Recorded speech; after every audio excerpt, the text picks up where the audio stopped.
लखनऊ हम पर फिदा है और हम फिदाए लखनऊ। और हो भी क्यों ना, तहजीब का, तमीज का, शराफत का, नजाकत का और अदब का शहर है लखनऊ।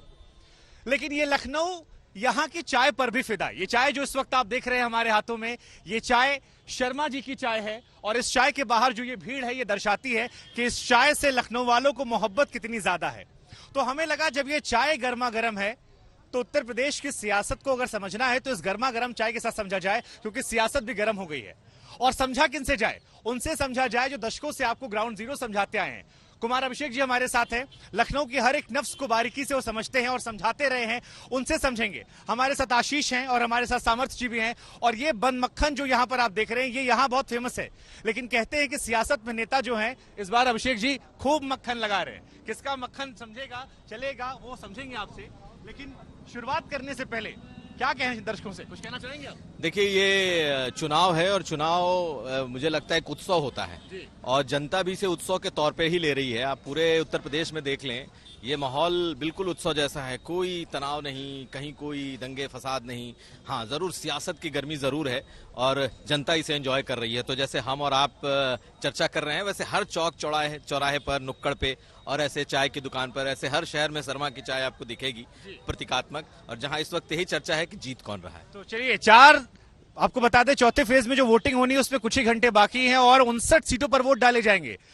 तकरीबन लड़ाई जो है वो आधी हो चुकी है। मौसमी भी हमारे साथ आ चुकी हैं ग्राउंड जीरो से लगातार। आपको वेलकम नाम आपका। बहुत देर कर दी हुजूर आते आते, पर आए तो। लखनऊ में वैसे भी कहते हैं कोई बात नहीं, मुस्कुराइए। आप लखनऊ में हैं, लेकिन क्या लग रहा है मौसमी से पहले हमकी रिपोर्ट दिखाएं, इस बार मुस्कुराहट किधर जाने वाली है? ये तो जनता से पूछिए। ये तो बिल्कुल जो है कैच 22 सिचुएशन है। सीधे आके आपने जो गुगली हमारे ऊपर डाल दी है। पर ये जरूर है कि मुकाबला है, यहाँ पे मुकाबला हो रहा है और कहीं ना कहीं दो टीमों के बीच में हो रहा है। बाकी लोग हैं किरदार, पर दो अहम किरदार हैं जिनके जो आमने सामने हैं। दर्शकों को बता दें, इसी वजह से चाय की गर्माहट के साथ साथ मुद्दों की गर्माहट जो है वो भी तेज हो गई। 59 सीटों पर वोट डाले जाएंगे, लेकिन आतंकवाद का मुद्दा जो है वो बहुत हावी हो गया। प्रधानमंत्री ने सीधे सीधे साइकिल से आतंकवाद का रिश्ता जोड़ा। अखिलेश ने प्रतिक्रिया दी है। एक रिपोर्ट आपको दिखाते हैं गर्माहट को लेकर, उसके बाद चाय की चुस्कियों के साथ यहाँ की सियासी हवा को समझेंगे। प्रदेश की आबो हवा किस ओर बह रही है ये भी आपको समझाएंगे, लेकिन उससे पहले ये रिपोर्ट देखिए। तब तक हम बंद मक्खन का आनंद लेते हैं।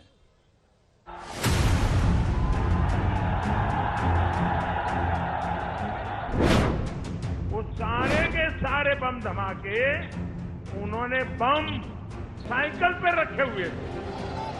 जनता ने इनकी खड़ी कर दी है खटिया, इसीलिए इनके बयान आ रहे हैं घटिया। अभी तो सिर्फ 3 चरणों का सफर पूरा हुआ है यूपी में, 4 चरणों का मतदान बाकी है। यूपी की एक एक सीट को लेकर घमासान तेज है। जुबानी वार से सियासत की तकरार जारी है।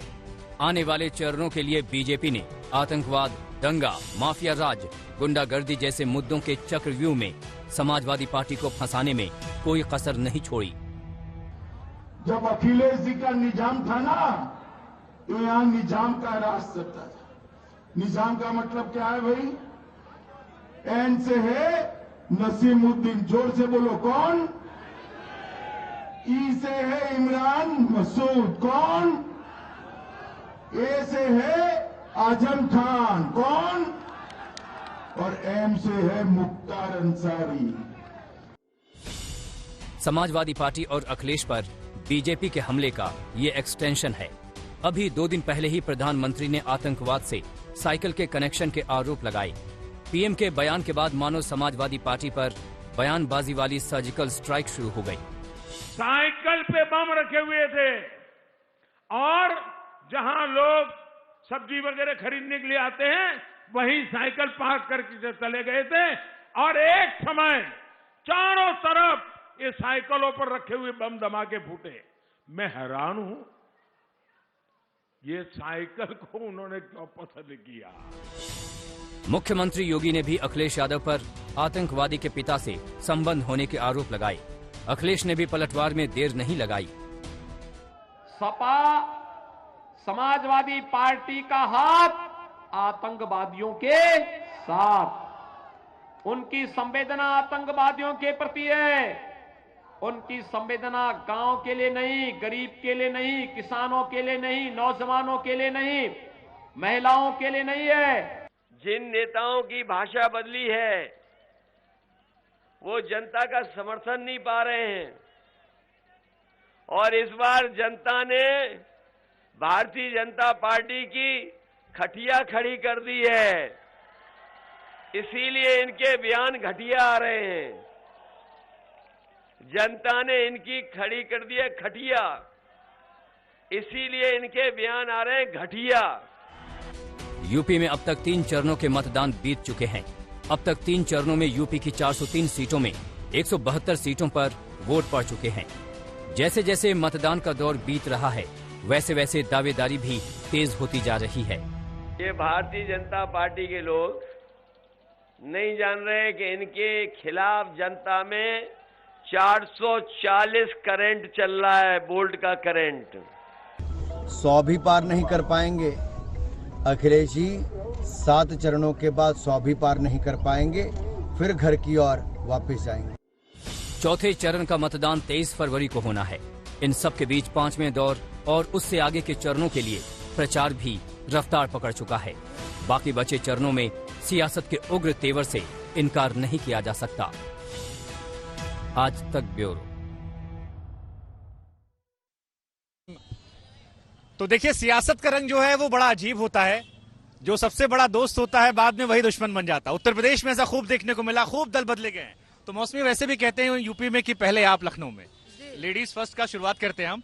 बहुत सारे लोगों ने दल बदला है, कई सारे बयान सुना रहे थे, दर्शकों को सुना रहे थे खटिया घटिया क्या क्या कहा जा रहा है। तो क्या लग रहा है कि इस बार माहौल लखनऊ में कम से कम क्या है? देखिए, आपको बताऊं कि दल बदलने का तो ये आलम है कि आप देखिए जो चाचा भतीजे की जोड़ी है, तो है उनकी पार्टी प्रगतिशील समाजवादी पार्टी, पर वो साइकिल के सिंबल पे लड़ रहे हैं। तो यहाँ पे आयाराम गयाराम नेताओं का मौसम है। और कहा गया कि एक बार ये ऐसा एग्जोडस हुआ भाजपा से कि उसको रोकने के लिए पूरी सियासत में हड़कंप मच गया।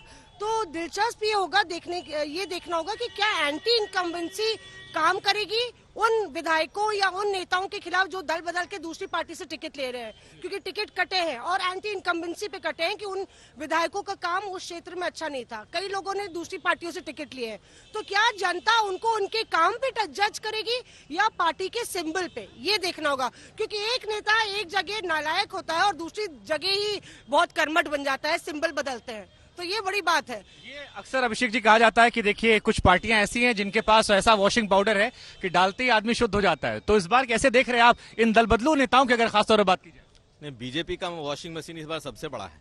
और जो लोग दूसरे दलों से आने वालों की तादाद है, अगर आप देखेंगे तो आप चौंक जाएंगे, क्योंकि शायद ये पहला ऐसा चुनाव है जिसमें बीजेपी की तरफ आने वालों की भी तादाद उतनी ही बड़ी है 5 साल के चुनाव के बाद भी। हालांकि समाजवादी पार्टी में भी एक बहुत बड़ा तबका जाने वाला भी था, गया भी था, और कहा भी गया कि एक जो गैर यादव ओबीसी का एक बड़ा तबका है वो टूट करके आएगा। बड़े 3 नेता निकल करके आए, लेकिन 20 मंत्री और विधायक की जो बात की गई वो नहीं हो पाया। दूसरा जो बहुत बड़ा कह सकते हैं एक्सोडस जिसे कह रहे हैं, जिसे मौसमी कह रही हैं, प्रसपा जो कि शिवपाल की पार्टी थी, शिवपाल यादव की पार्टी को जब टिकट नहीं मिले तो उसके सारे नेता बीजेपी में चले गए। बसपा की तरफ से ज्यादातर नेता टूट करके समाजवादी पार्टी में चले गए। कांग्रेस के लोग टूट कर अपनी टिकटें छोड़कर सपा में और बीजेपी में चले आए हैं। तो इस बार जैसा आयाराम गयाराम आपको पहले के चुनाव में नहीं दिखा है, लेकिन जनता है वो सब देख रही है कि कौन आयाराम गयाराम है, कौन कर्मठ है। तो इस पर बड़ी नजर है इस बार लोगों की। सामर्थ्य देखिए दिखाया तो यही गया कि देखिए परिवार साथ साथ है, हम साथ साथ हैं। लेकिन शिवपाल जी कहते हुए भी नजर आए कि देखिए 100 सीटों का ख्वाब हमारा था, मिली हमको एक, और जो एक मिली उससे वो सेटिस्फाई दिखाई पड़े। अब अंदर खाने में जरूर बातें हों, जरूरी था, मजबूरी था उनके लिए, दोनों ही कह सकते हैं। क्योंकि अगर शिवपाल सिंह यादव अकेले लड़ते तो शायद कहीं ना कहीं अस्तित्व खत्म होता नजर आता। पर जसवंत नगर सीट में उनका वर्चस्व है और कई सीट से जहां उनका वर्चस्व है, बट जब उन्होंने देखा कि हवा जिस तरफ चल रही है उन्होंने वही रुक किया। और एक तरह से जब एक फैमिली साथ में यादव फैमिली नजर आई काफी टाइम बाद, जब एक रथ मुलायम सिंह यादव, शिवपाल यादव और अखिलेश एक साथ नजर आए, तो एक मैसेज गया। हालांकि बीजेपी वालों ने उसमें भी चुटकी ली, जो शिवपाल सिंह यादव किनारे की चेयर पर बैठे थे, पढ़ना भी रह गई थी। आशीष मुस्कुराने लगे। नफासत और नजाकत का शहर है, यहाँ से हम लोग खड़े हैं और यहाँ पर ये सब, चाहे तो कोई शेर भी सुना सकते हैं, ये सब यहाँ पर चलता रहता। अभी मुझे शेर याद नहीं आ रहा है। ये सब यहाँ पर चलता है क्योंकि राजनीति में 2017 में भी देखा था, परिवार का एक बहुत बड़ा जब चुनाव था, और अब जब 22 में है तब भी कहीं ना कहीं अब परिवार एक है। पहले परिवार टूटा था, परिवार एक हो गया। तो शिवपाल का आना और उस समय शिवपाल का जाना एक बहुत बड़ा बदलाव हुआ है। अपर्णा का इधर से उधर जाना, यानी कि सपा छोड़ के इम्पैक्टफुल है या खाली परसेप्शन को लेकर है कि देखिए 4 नेता इधर आ गए, 4 उधर चले गए? वाकई में जनाधार ऐसा कुछ है? जनाधार के देखिए, शिवपाल जी गए हैं तो वो अकेले गए हैं, जनाधार उनके साथ नहीं गया है। वहाँ उनके लोग आज भी कहीं ना कहीं निराश घूम रहे हैं और कह रहे हैं अकेले एक सीट हमको दे दी और हमारे घर में हमको, उनके जो साथी थे सलाह फातिमा जैसे मेन जो उनके लीडर रहे, उन्होंने कहा कि वो तो परिवार के साथ चले गए, हमें जंगल में छोड़ गए। अब हम तो आजम जी ने 10-11 सीटें मांगी थी, दिया सिर्फ 1-2 बाप बेटे को। लेकिन शेर हम सुना दे रहे हैं कि इस चाय की तलब का आलम कुछ यूं है गालिब कि यहाँ आप राय लेंगे तो वो कड़क चाय कह देते हैं। लेकिन मौसमी वाह वाह वाह वाह, क्या गौर फरमाया, मैं बहुत अच्छा फरमाया जी। ये बताइए कि जो ये अखिलेश यादव के बारे में लोग कह रहे हैं कि इस बार बड़े मजे हुए नेता बन के आए, सारी सीटों पर सबको ले भी लिया और दिया भी कुछ नहीं। देखिए बहुत दिलचस्प है, क्योंकि आप शिवपाल की बात कर रहे थे। योगी आदित्यनाथ उत्तर प्रदेश के मुख्यमंत्री, जिस तरह से उनके भाषण रहा, चाहे मैनपुरी में या फिर इटावा की बात करें आप, तो उन्होंने बोला चाचा बेचारे हैं। मतलब चाचा को बेचारे की संज्ञा उन्होंने दी, क्योंकि कहीं ना कहीं चोट वो करना चाह रहे थे कि भले ही शिवपाल और अखिलेश कह रहे हैं कि दिल मिल गए हैं, पर दिल पार्टी एक नहीं हुई तो मिले नहीं है, जनता के लिए सिर्फ मिले हैं। और यही चोट भाजपा लगातार परिवारवाद पे कर रही है, चाहे वो प्रधानमंत्री नरेंद्र मोदी हो या फिर योगी आदित्यनाथ हो, जो कि सैफई परिवार है। ये तो सैफई परिवार का सिर्फ अपना विकास चाहता है। तो परिवारवाद एकजुट ना हो और मुद्दों पर, जिस तरह से समाजवादी पार्टी लगातार मुद्दों पर प्रहार कर रही है, तो यहाँ पे भाजपा ये कह रही है कि ये तो परिवार की पार्टी है, आप मुद्दों की बात करें तो सिर्फ मुद्दों का विकास इनकी पार्टी में होता है। अखिलेश जी कह रहे थे कि देखिए परिवार को टिकट नहीं दे इसलिए अपर्णा ही चली गई, हमने अपनी पत्नी को भी टिकट नहीं दिया। जी बिल्कुल, देखिए अपर्णा का जाना, को हमने नहीं दिया उनको बीजेपी ने दे दिया। जी देखिए अपर्णा का जाना भी एक रणनीति थी कहिए अखिलेश की, क्योंकि बार बार ये था कि जा रही हैं, लगातार योगी आदित्यनाथ की तारीफ भी कर देती थी, तो घर में रह के ज्यादा नुकसान कर रही थी।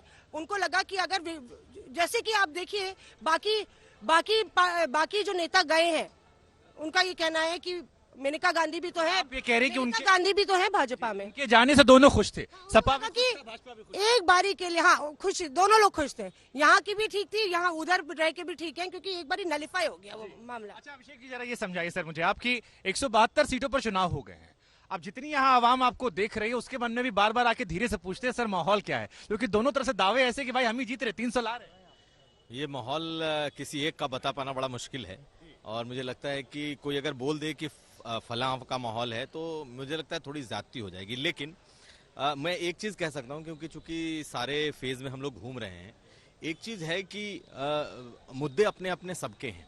बीजेपी अपने इश्यूज पे आ रही है, समाजवादी पार्टी ने भी बहुत सारे मुद्दे उठाए हैं, लेकिन जो जातीय और सियासी समीकरण हैं वो उनके साथ इंटैक्ट है। अगर बीजेपी का अपना समीकरण है जातीय समीकरण, तो वो उसके साथ इंटैक्ट बना हुआ है। समाजवादी पार्टी के अपने समीकरण उसके साथ न सिर्फ बने हुए हैं बल्कि ज्यादा मजबूती से बने हुए हैं। साथ साथ ये भी है कि ये बाइपोलर चुनाव दिख रहा है, बसपा लड़ती हुई दिख रही है लेकिन चुनिंदा सीटों पर दिख रही है, सारे सीटों पर नहीं। वोट के बंटने का खतरा बहुत कम। अखिलेश जी तो कहते हैं कि उनके लिए लड़ रही है, बीजेपी वालों के लिए बसपा नहीं। अखिलेश जी कह सकते हैं, चुनाव के पहले ये भी चर्चा है कि चुनाव के रिजल्ट आने के बाद कौन किधर जाएगा कोई नहीं जानता। अखिलेश जी के साथी जितने सहयोगी हैं उनकी गारंटी भी अखिलेश जी नहीं ले सकते हैं, क्योंकि कई साथी जो घूम रहे हैं साथ में, किसकी कब कहां जरूरत पड़ जाए कोई नहीं जानता। इसलिए सिर्फ बसपा को लेकर ये बातें नहीं कही जा सकती। ये जरूर है कि मुद्दों को लेकर और अपने चुनावी घोषणा पत्र को देखेंगे तो समाजवादी पार्टी का मुद्दा और चुनावी घोषणा पत्र दोनों भारी हैं। लेकिन अगर आप समीकरण देखेंगे तो जो ओबीसी गैर यादव ओबीसी का समीकरण था, सवर्णों का समीकरण था, ये अपने जगह पर आज भी मौजूद है। थोड़े बहुत डेंट जरूर हैं, ये आज भी मौजूद है। मुद्दों के हिसाब से आप देख लें तो जो लॉ एंड ऑर्डर का मुद्दा है वो जमीन पर बहुत ज्यादा काम कर रहा है, इनका फ्री राशन बहुत ज्यादा काम कर रहा है। लेकिन एक दो छोटी बातें और कह दें कि यूथ अनरेस्ट अखिलेश के लिए है, नौकरियां, बेरोजगारी, ये जो गाय और छुट्टा पशुओं की जो समस्या है ये सपा के लिए है। तो दोनों तरफ से मुद्दे ऐसे हैं, लेकिन भारी कौन पड़ता है? सवाल ये भी सर, क्या यूपी में मुद्दों पर वोट पड़ते हैं या आखिर में वही जात पात धर्म हावी होता है? लेकिन चाय आप लोग पीते रहिए, चाय ठंडी ना हो जाए। दोबारा चाय ऑर्डर करनी पड़ेगी, हमारी चाय ठंडी। और एक सवाल पूछ लेता हूँ, एक रिपोर्ट दिखाने से पहले, चाय ठंडी हो रही है पार्टी कौन सी ठंडी लग रही है? देखिए, पार्टी, दो पार्टियों के अलावा बाकी सब पार्टियां ठंडी लग रही हैं, चाहे वो बसपा कह लीजिए, आप कांग्रेस कह लीजिए, सपा भाजपा में लड़ाई। जी, बाइपोलर कॉन्टेस्ट है सपा और भाजपा में। कड़क चाय किसकी है? कड़क चाय दोनों की है, नेक टू नेक फाइट है। अभी से कुछ कह पाना जल्दबाजी होगी मुझे। कोई ऐसी चाय भी जो कटिंग चाय है, वोट काट रही हो? हाँ, कह सकते हैं कि बसपा है। हाँ, बसपा। और वो हैदराबाद वाले चचा? हाँ, वो तो बिल्कुल है ही इस समय। एंट्री का मेन फोकस वही है। और बसपा कभी भी अपना घोषणा पत्र जारी नहीं करती है, उत्तर प्रदेश में रिकॉर्ड रहा है। और इस बार वो साइलेंट वोट है एकदम उसका। वो कहाँ चोट करेगी किसी पार्टी को नहीं पता है इस समय। सबसे चोट होगी। अभी साइन ऑफ करें तो लखनऊ में हम लोग हैं, और लखनऊ वालों की तरफ से एक शेर हो जाए। बिल्कुल बिल्कुल। वो आबो हवा, वो सुकून कहीं और नहीं मिलता। मिलते हैं बहुत शेर, मगर लखनऊ जैसा शहर नहीं मिलता। प्रदेश में कल चौथे चरण का मतदान होना है, जहां पर 9 जिलों की 59 सीटों पर वोट डाले जाएंगे। लेकिन चुनाव जैसे से आगे बढ़ रहा है, सियासत गर्माती जा रही है। आतंकवाद का मुद्दा प्रधानमंत्री नरेंद्र मोदी ने जोर शोर से उठाया है, और समाजवादी पार्टी पर अहमदाबाद बम ब्लास्ट का हाथ होने का आरोप लगाया। ये कहा है कि साइकिल का लिंक जो है उससे सीधे तौर पर जुड़ा हुआ है। अखिलेश ने भी इसको लेकर प्रतिक्रिया दी है। इसको लेकर हम आपको एक रिपोर्ट दिखाते हैं, जरा समझिए कि कैसे आतंकवाद का मुद्दा उत्तर प्रदेश की सियासत में इस वक्त गरमाया हुआ है। जिन्ना, पाकिस्तान, दंगा पलायन, 80-20, अब्बा जान से होते हुए यूपी का प्रचार युद्ध आतंकवाद और साइकिल तक आ गया। अहमदाबाद धमाके के फैसले के तार आजमगढ़ से जुड़े तो चुनावी फिजा ही बदल गई। चौथे दौर के चुनाव से पहले अब तो आतंक से प्रहार है, बयानों की बौछार है। आजमगढ़ में एक आतंकवादी को फांसी की सजा जो पाया है, उसका अब्बा समाजवादी पार्टी का प्रचारक है आजमगढ़ में। मैं अब्बा जान तभी बोलता था क्योंकि मैं इनकी हरकतों को देखता था। समाजवादी पार्टी के मुखिया को इस पर अपना स्पष्टीकरण देना चाहिए और जनता जनार्दन से माफी मांगनी चाहिए, नाक रगड़ करके माफी मांगनी चाहिए। जब से जनता के बीच में भारतीय जनता पार्टी के खिलाफ 440 वोल्ट का करंट चल रहा है, ये भारतीय जनता पार्टी नहीं समझ पा रही है। और आपने इनके बयान देखे होंगे, जिन नेताओं की भाषा बदली है वो जनता का समर्थन नहीं पा रहे हैं। और इस बार जनता ने भारतीय जनता पार्टी की खटिया खड़ी कर दी है। कभी हरदोई में अखिलेश ने जिन्ना का महिमा मंडन किया था। उसी हरदोई से प्रधानमंत्री ने अखिलेश की पार्टी के सिंबल साइकिल पर सबसे बड़ा प्रहार किया। यहां समाजवादी पार्टी का जो चुनाव सिंबल है ना, उनका चुनाव का निशान है ना, तो शुरू में जो बम धमाके हुए, वो सारे के सारे बम धमाके उन्होंने बम साइकिल पे रखे हुए थे। आप देखिए, साइकिल पे बम रखे हुए थे, और जहां लोग सब्जी वगैरह खरीदने के लिए आते हैं वहीं साइकिल पार्क करके चले गए थे। और एक समय चारों तरफ ये साइकिलों पर रखे हुए बम धमाके फूटे। आतंक वाला बयान साइकिल पर सवार हुआ तो बयानों की रेस लग गई। प्रियंका ने फिजूल बयान बताया तो शाह के निशाने पर कांग्रेस भी आ गई। हवाई अड्डे आज क्यों खुल रहे हैं? आपने पीएसयू क्यों बेचे? उन्हीं से तो रोजगार मिलता है। ये जो तमाम छोटे दुकानदार आपको दिख रहे हैं, ये छोटे जो व्यापारी हैं, इनकी कमर क्यों तोड़ी है आपने अपनी पॉलिसी से? इनका जवाब दीजिए ना। ये फिजूल की बातें, आतंकवादी, ये वो, क्या फिजूल की बातें हैं ये? परिवारवादी पार्टियां देश और दुनिया का लोकतंत्र पर दबा है। परिवारवादी पार्टियां उत्तर प्रदेश का, देश का भला नहीं कर सकती। इन्होंने 5 साल में गुंडा और माफियाओं से गरीब की जमीन कब्जाने का काम। सवाल उठ सकता है कि यूपी चुनाव में 13 साल पुराने धमाके का क्या काम? अहमदाबाद सीरियल धमाके 2008 में हुए। 13 साल बाद फैसला आया तो तार आजमगढ़ से जुड़ गया। धमाके के एक दोषी मोहम्मद सैफ के पिता के साथ शादाब के साथ अखिलेश यादव की तस्वीर आ गई। फिर तो बीजेपी ने इसे चुनावी पिच बनाने में देर नहीं लगाई। मैं आपकी जनता से पूछना चाहता हूं, आतंकवादियों को छोड़ दें? हम आतंकवादियों को नहीं छोड़ेंगे। आप भी यहाँ से बचपन सपा कर देना।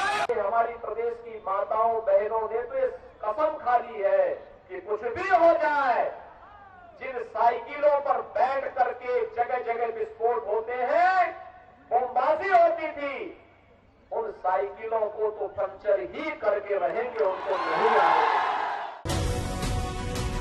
अभी तो सिर्फ 3 चरणों के वोट ही ईवीएम में बंद हुए हैं। आजमगढ़ में आखिरी दौर यानी 7वें दौर में चुनाव है। ऐसे में आतंकवाद और राष्ट्रवाद चुनावी दंगल में छाया रहेगा। अब देखना है कि अखिलेश कोई दांव चलते हैं या फिर बीजेपी के पसंदीदा अखाड़े से दूरी बनाए रखते हैं। लखनऊ से कुमार अभिषेक के साथ आज तक ब्यूरो। उत्तर प्रदेश में कल चौथे चरण के लिए मतदान होना है, जहां 9 जिलों की 59 सीटों पर वोट डाले जाएंगे।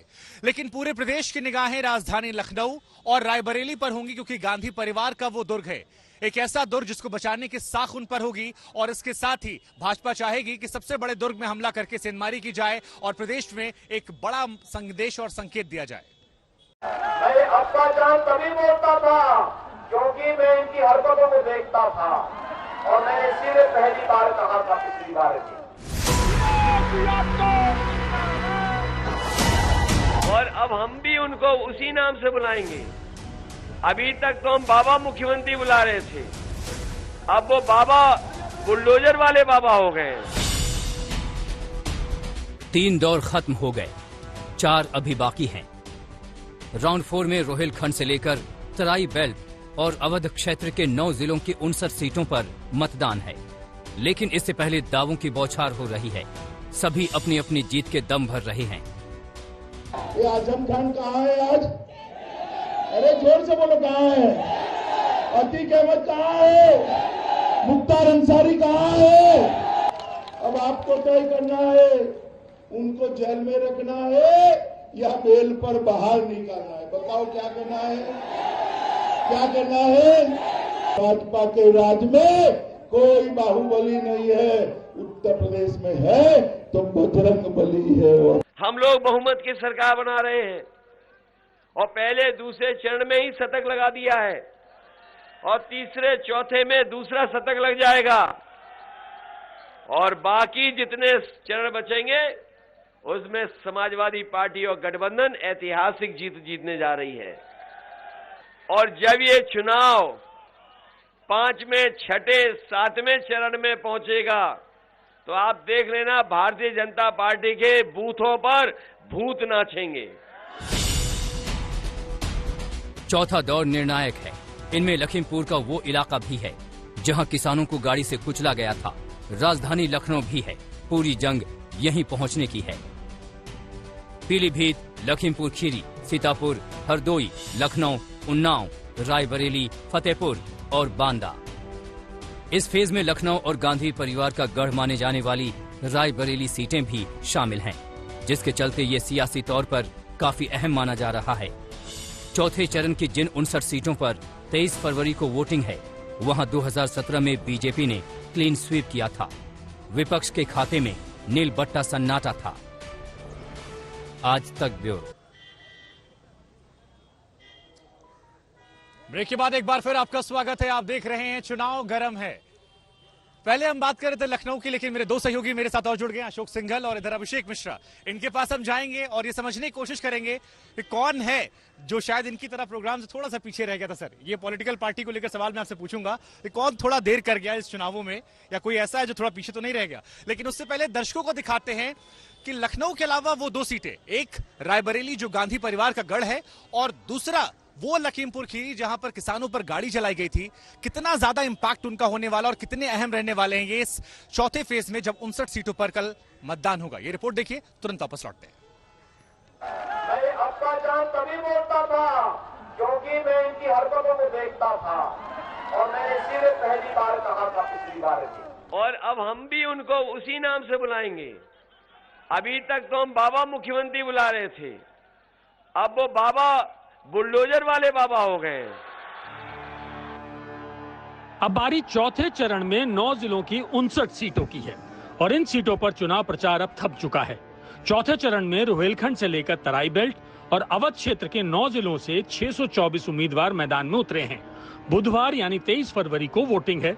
जिन 9 जिलों में वोटिंग है वो हैं पीलीभीत, लखीमपुर खीरी, सीतापुर, हरदोई, लखनऊ, उन्नाव, रायबरेली, फतेहपुर और बांदा। इस फेज में लखनऊ और गांधी परिवार का गढ़ माने जाने वाली रायबरेली की सीटें भी शामिल हैं, जिसके चलते ये सियासी तौर पर काफी अहम माना जा रहा है। लेकिन इस बार लखीमपुर खीरी में किसानों की हत्या का मुद्दा भी है। अब सवाल ये है कि क्या समाजवादी पार्टी को इसका फायदा मिलेगा? आज तक ब्यूरो रिपोर्ट हमने आपको दिखाई और शुरुआत करेंगे इस बार रायबरेली से। वो रायबरेली जो गांधी परिवार का दुर्ग रहा है। बीजेपी ने पिछली बार 6 में से 5 सीटें जीती थी। नहीं, बीजेपी ने पिछली बार यहां अच्छा प्रदर्शन किया था। 2 सीटें सर कांग्रेस के पास गई थी, लेकिन इस बार दोनों बीजेपी में आ गए। तो रायबरेली जिसके लिए सोनिया गांधी अपील करती हैं, प्रियंका बार बार जाती हैं, कई सारे मुद्दे उठाए जाते हैं। जरा समझाइए ये, क्योंकि कल आपको जाना भी वहां पर है। क्या लग रहा है इस बार रायबरेली का माहौल क्या है? देखिए, माहौल की जहां तक बात है, कांग्रेस का गढ़ रहा है और प्रियंका गांधी ने काफी कैंपेन किया है और सोनिया गांधी की कॉन्स्टिट्यूंसी है। 2 दिन पहले सोनिया गांधी ने एक स्टेटमेंट भी जारी किया था, बयान जारी किया था। लेकिन सबसे अहम यह है कि गढ़ रहा है हमेशा से रायबरेली, उसको बचाए रखना है कांग्रेस को किसी न किसी ढंग से। लेकिन सबसे बड़ी दिक्कत क्या हुई, जो कांग्रेस की विधायक थी अदिति सिंह, वो चली गई है बीजेपी में। दोनों विधायक आ गए। दोनों विधायक आ गए हैं और खासतौर से अदिति सिंह, क्योंकि उनका परिवार भी कांग्रेस से जुड़ा रहा है, उनके फादर भी रहे हैं।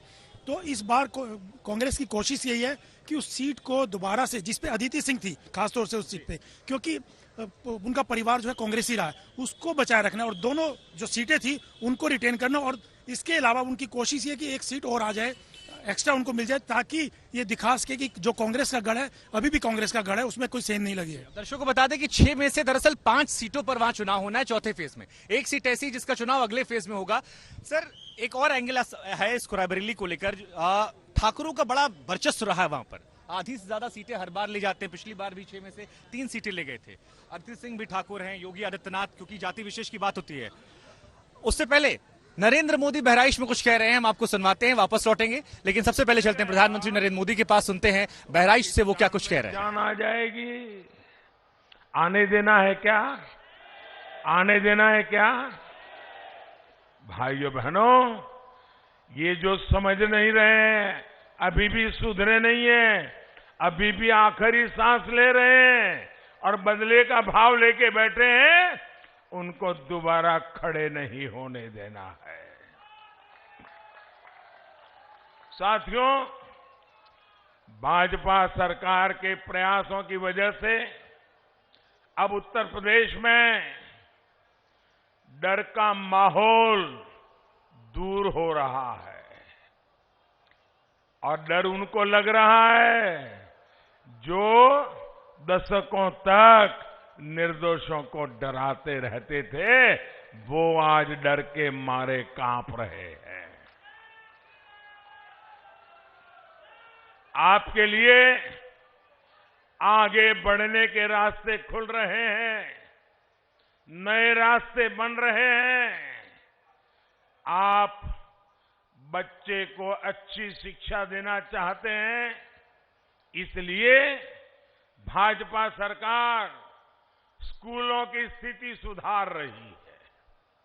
आप अपने बच्चों को उच्च शिक्षा देना चाहते हैं, इसलिए भाजपा सरकार हर जिले में मेडिकल कॉलेज खोल रही है, नए इंजीनियरिंग संस्थान बना रही है, आईटीआई पॉलिटेक्निक में सीटें बढ़ा रही है। आप अपनी दुकानदारी करना चाहते हैं, अपना कारोबार शुरू करना चाहते हैं, इसलिए भाजपा सरकार मुद्रा योजना के जरिए आपको बैंकों से आर्थिक मदद दे रही है। स्टार्टअप योजना के जरिए आपको पैसा दे रही है। आप चाहते हैं कि इलाज पर खर्च कम हो, बेहतर इलाज की सुविधा मिले, इसलिए भाजपा सरकार आयुष्मान योजना के तहत 5 लाख रुपए तक के मुफ्त इलाज की सुविधा दे रही है। गांव देहात में भी हेल्थ और वेलनेस सेंटर बनवा रही है। सामान्य मानवी के जीवन के हर पड़ाव उसकी हर जरूरत, उसको ध्यान में रखकर हमारी सरकार योजनाएं लागू कर रही है। और ये सब काम बिना भेदभाव हो रहा है, बिना तुष्टीकरण किए हो रहा है। और यही तो है सबका साथ, सबका विकास, सबका विश्वास और सबका प्रयास।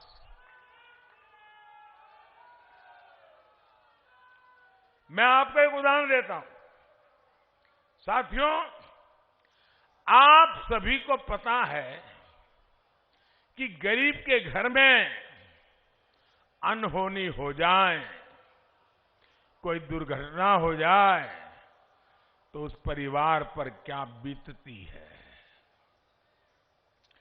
पैसे की कमी तो गरीब के जीवन पर दोहरा संकट ला देती है।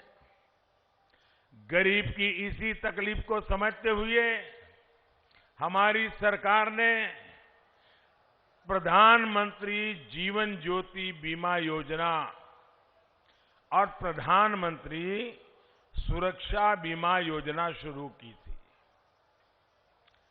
और हमने प्रीमियम कितना रखा था? एक योजना के लिए सिर्फ 90 पैसे, यानी एक चाय की कीमत से भी बहुत कम, एक कप चाय से भी कम कीमत में रोज का 90 पैसा आपका बीमा उतारना। और दूसरी योजना के लिए हमने इन्हें कहा, कितना था? 1 महीने का 1 रुपया, 1 महीने का 1 रुपया। इन योजनाओं के माध्यम से हमने गरीब को 2-2 लाख रुपए का सुरक्षा कवर दिया। 2-2 लाख रुपया। आज यूपी के 4.5 करोड़ से ज्यादा मेरे गरीब भाई बहन इस योजना से जुड़े हुए हैं।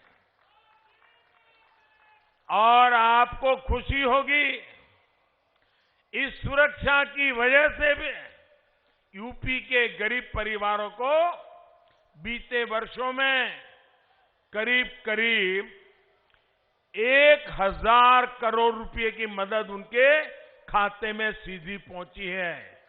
1000 करोड़ रुपया। हमारी सरकार संकट के समय कभी भी किसी का साथ नहीं छोड़ती, बल्कि गरीब परिवार का संबल बन करके खड़ी रहती है। भाई और बहनों, गरीबों के लिए सरकार की इसी संवेदनशीलता को आपने इस कोरोना के काल में भी देखा है, महसूस किया है। हम सबको पता है पूरी दुनिया में कितनी बड़ी भयंकर महामारी आई है। 2 साल हो गए। पूरी मानव जात, दुनिया का हर देश, अमीर हो गरीब हो, हर कोई 100 साल की ये भयंकर बीमारी के चपेट में आया हुआ है। ये संकट हमारे देश पर भी बहुत गहरा, लेकिन ऐसे संकट के समय हमारी सरकार हाथ पर हाथ धर करके नहीं बैठी। क्या करे, पूरी दुनिया में हुआ है, ये तो वायरस है, आने ही वाला है, हम रोते नहीं रहे।